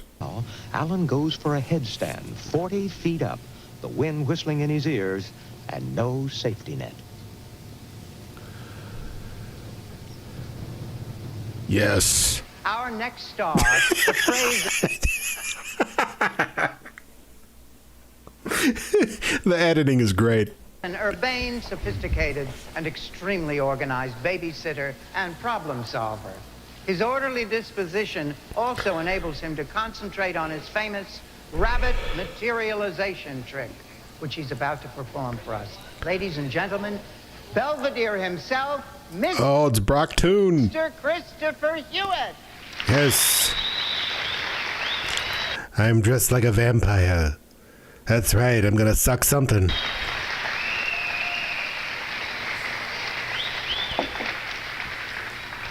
Ladies and gentlemen, tonight I am going to share with you one of my favorite magic tricks. Man, what was that those Norm Macdonald stories when he was talking about Bob Uecker? And Bob Uecker talking about working on Mr. Belvedere? Yeah. Oh. Well, as Mr. Belvedere used to say, back to work. Da-dee-dee-dee-dee-dee-dee-dee-dee-dee. There we go. What? Oh, dear. Wendy, would you help me with these, dear? I seem to have the flags of all nations. That's right. Wind them around you, dear. I love to watch her winding them around herself. She's one of the prettier winders I've ever seen. She's got a lot more to wind, dear. Wind it around. Wind. Keep winding. Yellow, red. Oh, we got some Lakers colors. Got some Bulls colors. Oh, hoopla. I did so want to show you my rabbit trick. This is quite awful. It's never happened to me before. I should have known better than work with a first-time rabbit. Nevertheless, I will take my scarf, my top hat, my cane, and my assistant, and bid you all a fond... where the hell have you been? Really, Wallace, I told you that's not to take... The very sophisticated soldier, ladies and gentlemen... Well, that fucking sucked. That was dog shit.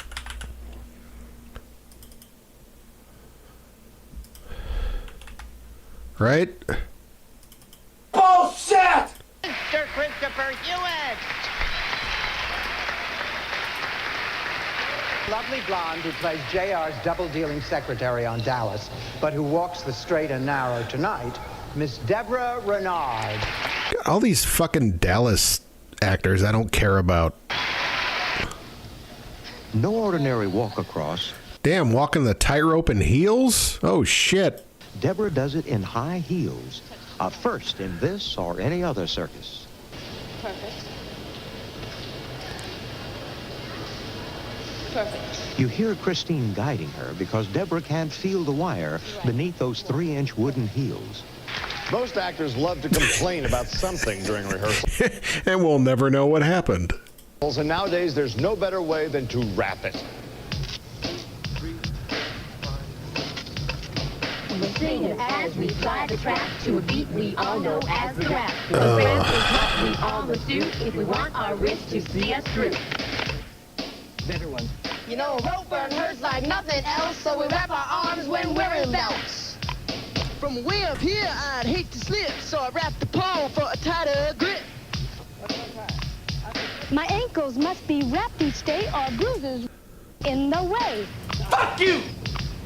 These poles feel like they weigh a ton, so we wrap the strength to get tricks done. Cut that bitch out! Or work on high. Or when the trapeze we must fly. Or when we flip. Or when I swing. That redheaded chick, she was on Head of the Class, and she was on the one and only spin-off of Growing Pains, 8 is Enough. The circus rap is what we sing. Competition between animal trainers in the circus is sometimes as fierce as the animals they train. Indeed, the acts are carefully guarded and kept secret until they're set for the big top. Tonight, we're fortunate to have a star trainer ready to reveal his new and incredible animal act on our circus in a sensational premiere performance. So turn on. Head of the Class. She dated the redheaded. She dated Doug Stanhope. Wow. Up the lights, pour on the dazzle, and let's hear a fanfare for the great Tomas and his big brown bear. His big brown butthole. Boy, the great Tomas is none other than, ladies and gentlemen, Mr. Tom Poston. Ah, shit.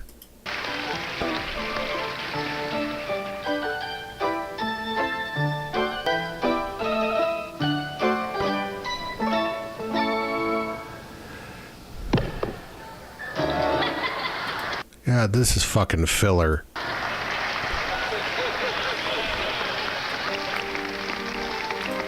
I'm working on sunshine. Is he all right?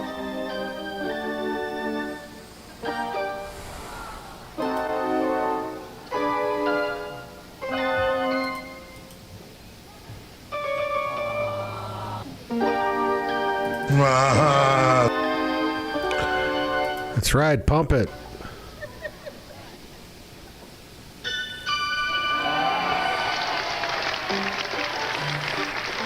Oh my God.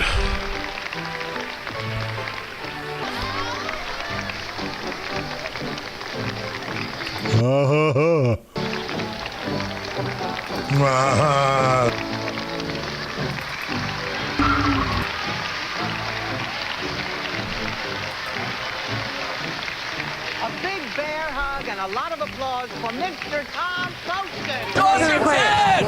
George, you're fucking dead! Will be brought to law and order by a star who usually gets things under control as the tough, wisecracking bailiff on the hit series Night Court. Ladies and gentlemen, There she Miss is. Marsha Warfield. Bitch! Come on, Puss! Come on, Puss! Puss!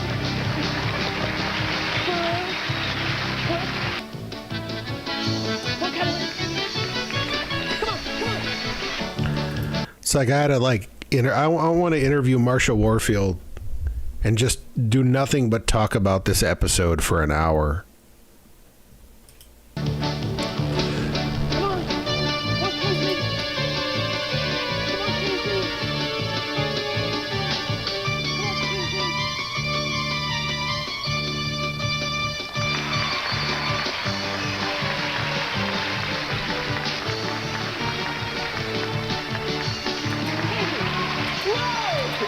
Real arrows will be coming at her, and at frightening speed from the bow of world-famous archer Bob Markworth.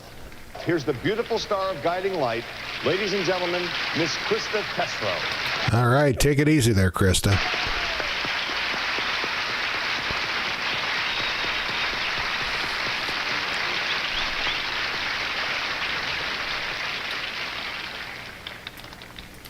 Oh my. That's what I'm talking about.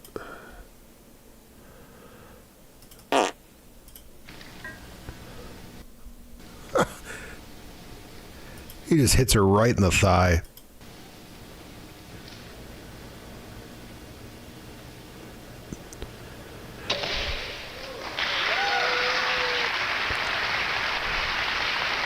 How about this apple on your head? Oh, Bob, I I don't think that's such a good idea. Oh, hello. Okay, I want you to hold real still. I promise. Don't move.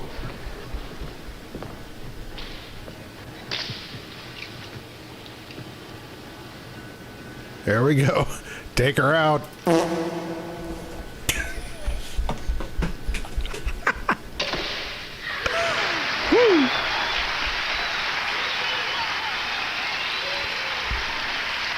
Bob Markworth will now attempt to drive an arrow into a balloon while he's blindfolded, using only the sound of Krista's voice. She's gonna die. Zero in on the target. Casting auditions for Guiding Light will be at 4 o'clock. Let's hook. 1, 2, 3.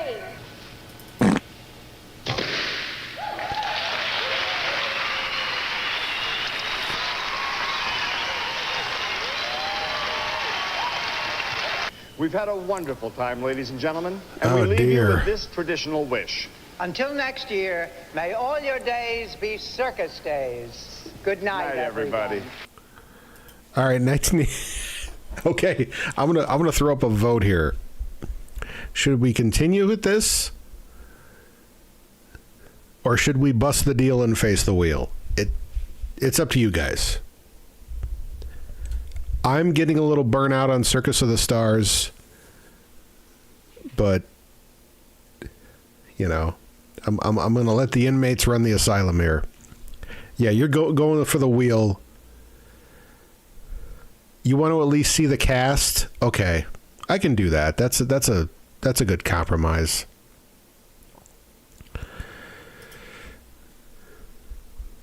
With big top performances by the co-star of Charles in Oh no, it's fucking Willie Ames. Charge, the very popular Mr. Willie Ames. From the world-renowned Moscow Circus, That guy. aerialist Yuri Alexandrov. The lovely actress who co-stars on the hit series Falcon Crest, That chick. Christian Alfonso. The perfect co-star of Perfect. The dumb blonde number 2 on for another year. She's got to get all the money she can because her career was over after this show. Strangers, the delightful Miss Rebecca Arthur. The fall guy who fell for a designing woman, television star Doug Barr. Oh, on Designing Women, sure, that guy. The young actress who delighted us in the Oh, it's Blossom. hit film Beaches, the talented Mayim Bialik. Academy Award nominee and glamorous Oh, Karen Black. star of super hit films Miss Karen Black. From The Young and the Restless, the handsome and popular That guy again. soap star Mr. Don Diamont. Co-star of TV sitcom Out of This World, the delightful young actress Maureen Flanagan. That chick. From the brand new series Oh, Jenny Garth, so cute. Brand new series, by the way. Brand New Life, the charming Miss Jenny Garth. Oh, Brand New Light. This is pre-90210. One of television's most famous soap and series stars, beautiful Miss Deirdre Hall. Sure. Lovely star of the new series Family Matters, singer-actress Miss Helma Hopkins. Yeah, her. I know her. The young actor we all know is J.R.'s son on Dallas, Omri Katz. Yeah, okay. Well recognized for his co-starring role on Mama's Family. Oh, God, look at that fucking hair. Back for another year, huh? Yeah, because your career is over. Mr. Alan Kaiser. The very funny gentleman who's getting laughs Oh, it's Joey Suzu. on Empty Nest, Mr. David Leisure. Smiling about his new role on Saved by the Bell. Hey, and Team favorite Mario Lopez. Getting 10s on Just the 10 of Us, the captivating Jamie Just the 10 of Us. That was the spinoff. Lunar.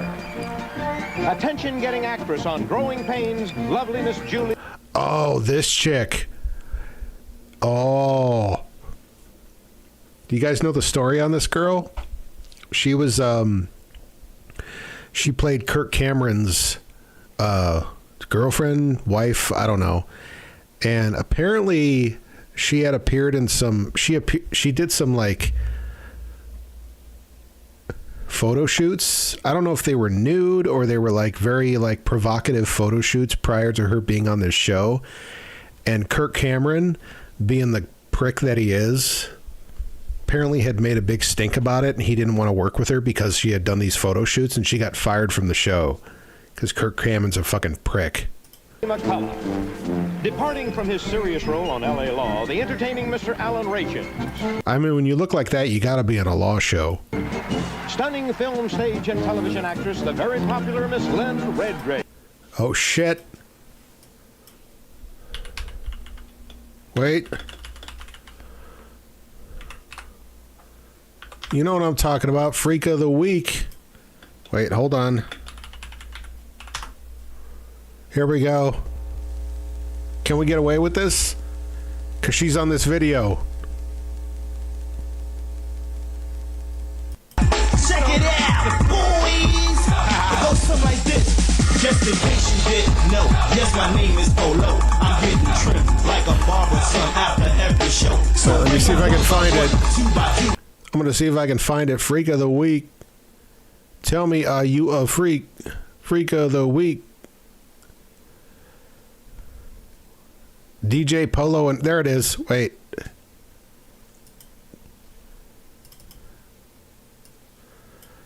There it is.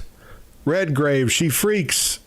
Freak of the week, baby, tell me, are you a freak? I'm putting money in the bank and having fun with the chicks. I'm with my homeboy who get busy in the porno play. Walking down and down to knock your boot straight out of the frame and have them screaming out my name like you have no shame. So don't even try to front like you don't know my stilo, cause we...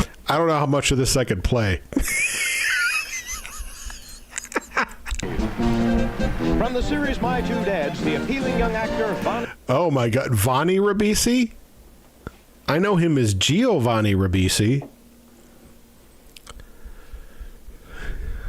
You know, I'm surprised he had a career with that name. They're like, you know, it's a little too ethnic. You know? Maybe we should call you like, you know, like George. Ribisi. Lovely TV actress acclaimed for her role. Oh, Tracy Scoggins. She was a babe back in the day. On series and specials, Miss Tracy Scoggins. Dynamic host of the popular game Fuck it. show Jeopardy, Mr. Alex Trebek. Star of stage, screen, and television. Oh, Ben. Who didn't like Ben? The musical and the marvelous Mr. Ben Vereen. The star of TV's funny DC Oh, R.I.P. Fred. Follies, the funny Willard. Another talented member of the Zappa family.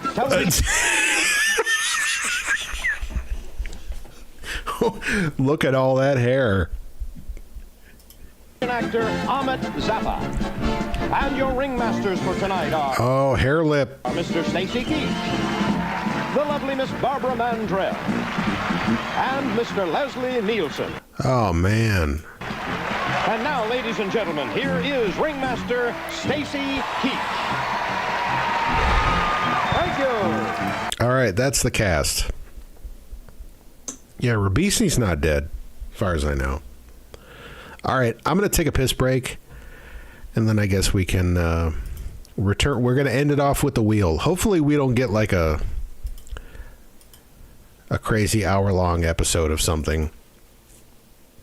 Hopefully it's something fun we can end off the show with.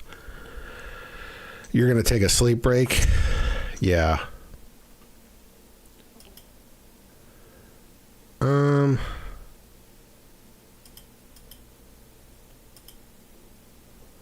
Nope.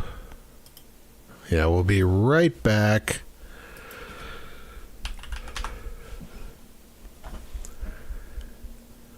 Hold on. Yeah, sure. We'll be right back.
it me who wrote it? And I say that this man has broken the law. Right or wrong, we had a deal. And the law says, bust a deal, face the wheel. Bust a deal and face the wheel. Bust a deal, face the wheel. Bust a deal, face the wheel. Bust a deal, face the wheel. Bust a deal, face the wheel. All our lives hang by a thread. Now we've got a man waiting for sentence. But ain't it the truth? You take your chances with the law. Justice is only a roll of the dice, a flip of the coin, a turn of the wheel. That's right, folks. We're facing the wheel here.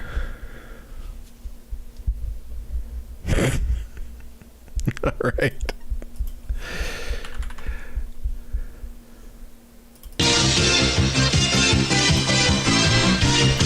Here we go. We're gonna do it. Let's do it. Oh shit. No, we're not doing Super Force. Fuck you. Nope, we're not doing Super Force.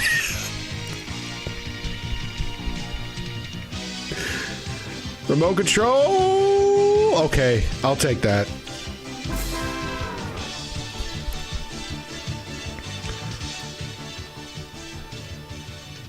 All right, I'll take remote control. Yeah, I can't do. That's like an hour. Super Force is like an hour. I can't do that. Oh, okay. Here, I've got a remote control. Okay, here we go. I'm just gonna pick a random episode. December 19th, 1989.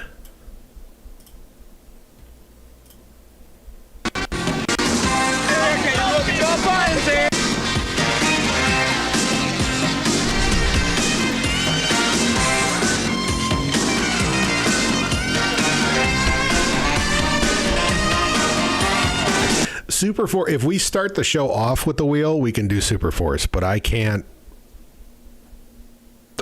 like end the show with Super Force. That's too much.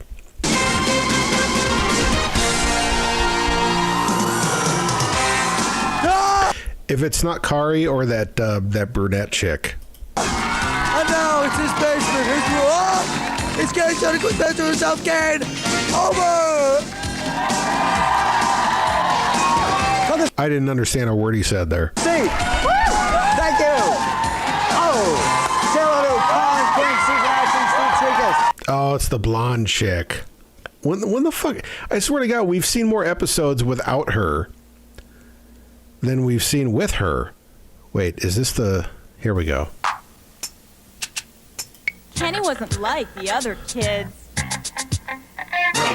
Thanks. How you guys doing? Fine, okay. Hey, quick, hey, here's the remote control. We might have seen this one before. Trivia question. Does that stupid baby crawl counterclockwise or clockwise? Susanna Hoffs. Let's meet our contestants, huh? Jason over here. Me. Jason is originally from Honolulu. I don't know. All these dudes look the same. Honolulu, right? Yeah. Which that's in Texas, right?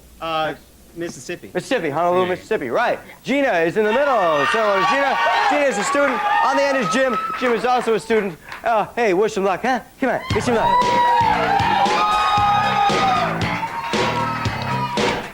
All right, here we go. Rules time. Questions, answers. Hit your little buzzers, use your little remote controls, pump your little arms in the air, act like you're having fun, and everyone goes home happy. All right, Gina, you're in control. I will take channel number 4. Playhouse Internacional, spanning the globe to bring you the worst in television acting. Listen and guess what TV show our two theatrical gratitos are performing. Because I remember her in this outfit. That's why I'm wondering if we've seen this episode before. Ooh la la. Oh, frère Jacques, Mrs. La Grande Poulet. Eat it? Archie ha un grande éclair chocolat, no? E la Gloria es un gros vache. Oh, stifle, n'est-ce pas? All in the Family. Gina. All in the family. All in the family, right? 10 points. Would you care to attend the theater again? Because I like Gina. I remember liking her. Gina. Oh, yes, let's stick with this channel, please.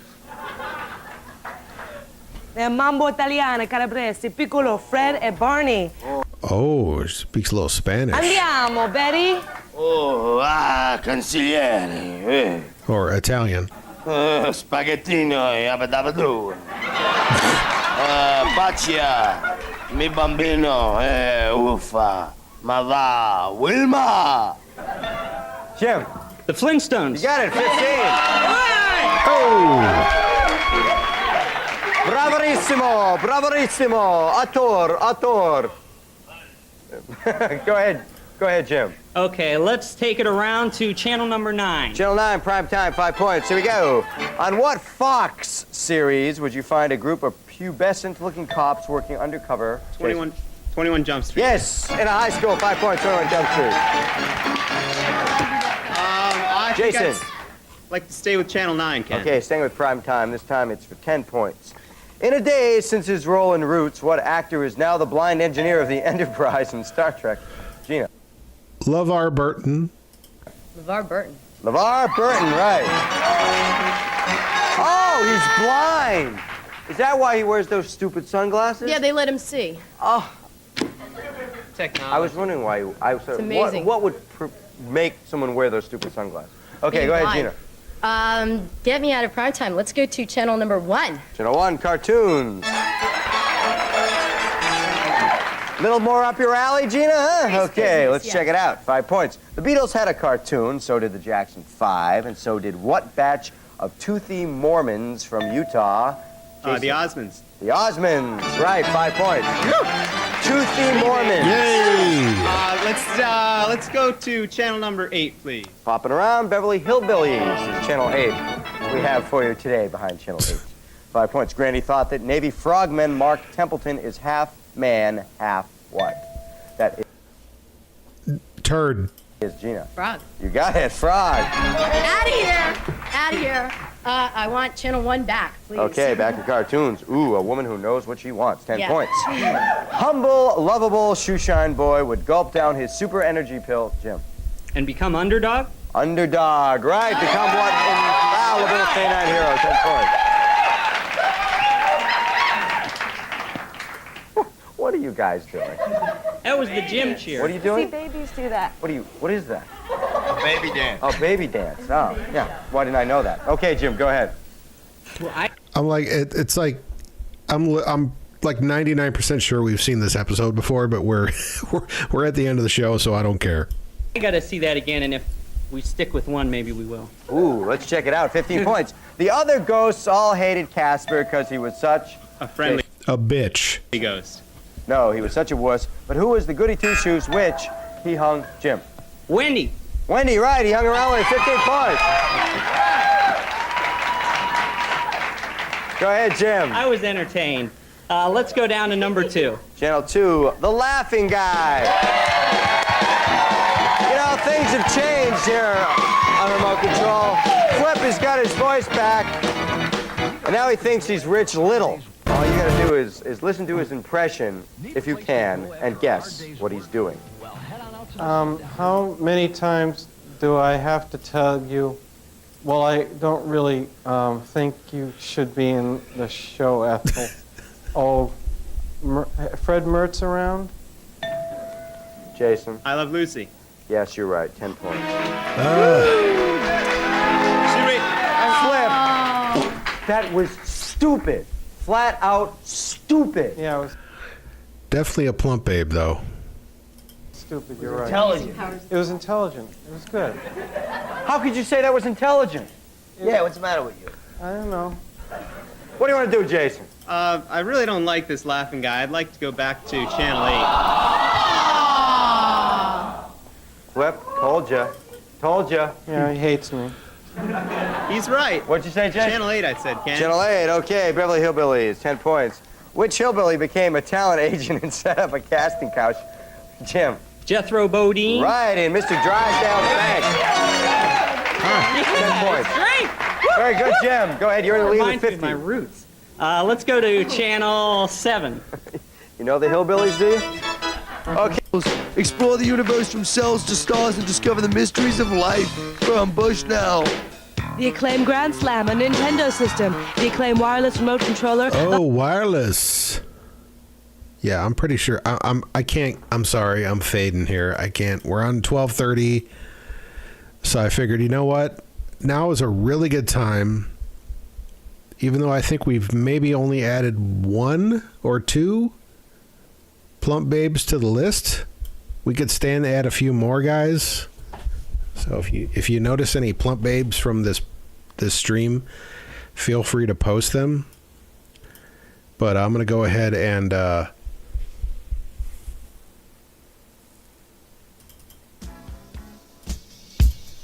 right, let's go here. All right.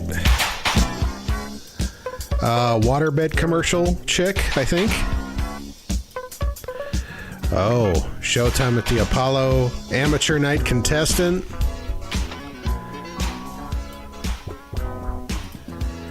Audience member, Showtime at the Apollo.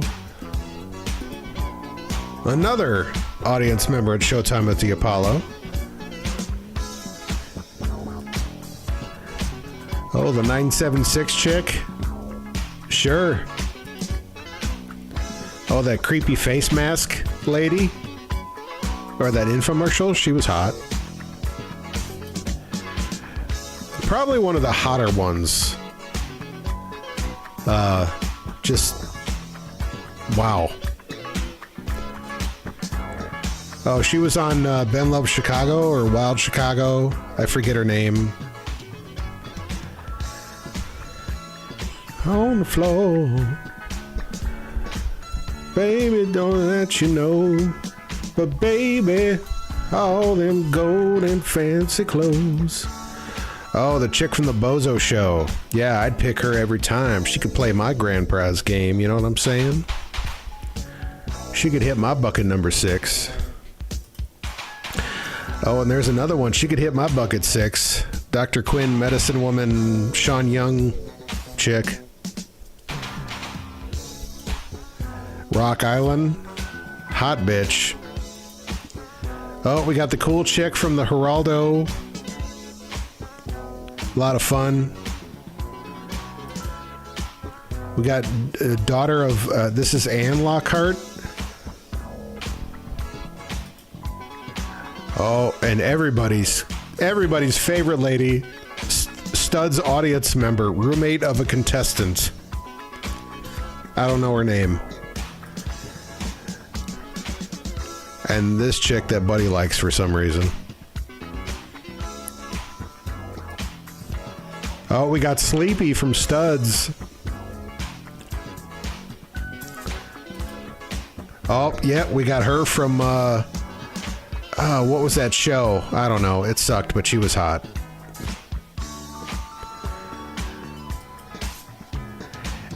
Erica Wells. Oh, Anne. Who doesn't like Anne? Now, hold on, girl. Take off them drawers. Oh, my personal favorite. Late 70s, early 80s Childers.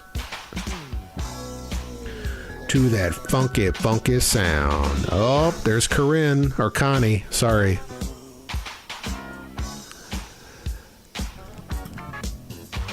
There's Donna. Hold on.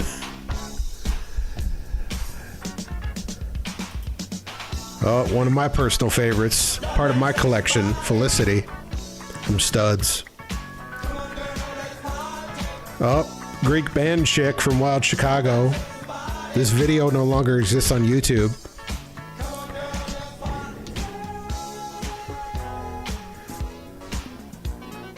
my Mediterranean woman. She was on the Halloween PSA 1977. Cute. Oh, it's Catherine from Pee-wee's big premiere party. I like Catherine. Oh yeah, the chick with the not John Waters guy from Wild Chicago, very attractive. Oh, and Tiffy / Tina Rena from Raw Time. I'm a big fan of this look here. Oh, Trish the Dish.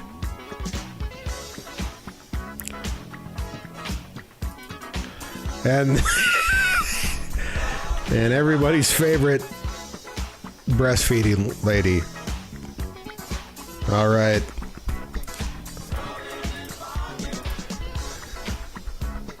I think that's time. I think it's time to end it. Hold on. Oh. Where is it? Come on, girl, let's party. All right, I want to thank everybody. That's right. Oh. I want to thank Ian. I want to thank Jay. I want to thank Garrett. I want to thank Buddy. Thanks for joining in on Max's Party Machine.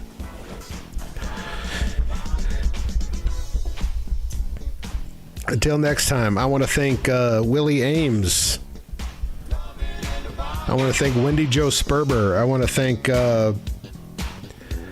Todd Bridges.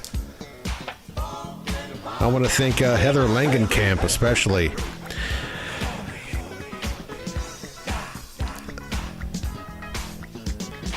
I want to thank Lord Blood God, or yeah, that guy. I want to thank that redheaded chick that was annoying the entire show. I want to thank that. I want to thank Nola's outfit. All right, guys. Until next time. Thanks for tuning in, by the way. We had a full crowd tonight. I appreciate that.